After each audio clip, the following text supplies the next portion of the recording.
One of the biggest time wasters that I find people get sucked into in fitness, and then I get questions on in my email inbox, is people saying, okay, so I've got this kind of result, but some buddies of mine or the people I see on social media, they've got these wildly different results.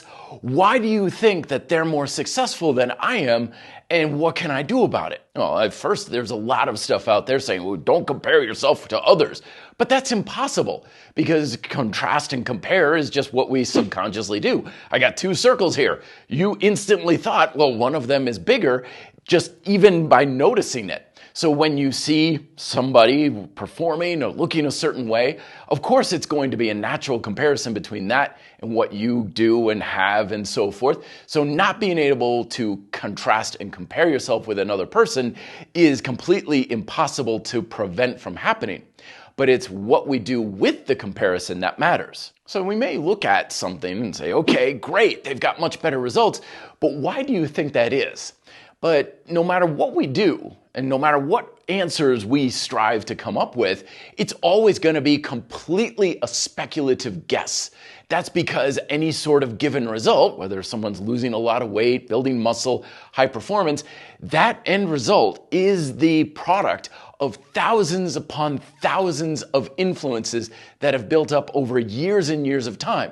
So even if we look at it and go steroids or split training or high volume or low volume or whatever, 90% of the time it's a complete random guess, which does nothing for you.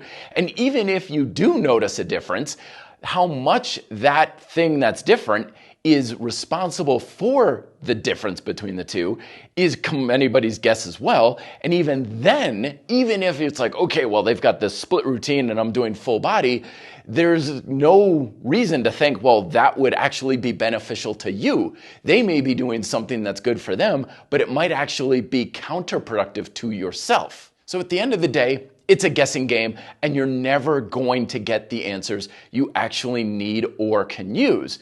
But worse yet is what it's doing is it's pulling your attention away from considering what can you do, not to create a difference between you and whatever else you're considering, but between you and what you can do better in the future. Because if I asked you right now, what's the one thing you can do in your workouts this week to move the needle forward? What's the one thing you can do in your diet or your lifestyle this week to make a little bit of improvement? That's going to have far more impact towards where you want to go than speculating why someone on social media may have a certain result that you'll never have answers to. It's all about just getting your attention towards the things that can actually help you versus just running around in endless circles with guessing games that never bear any sort of fruit and prevent you from getting that which you want.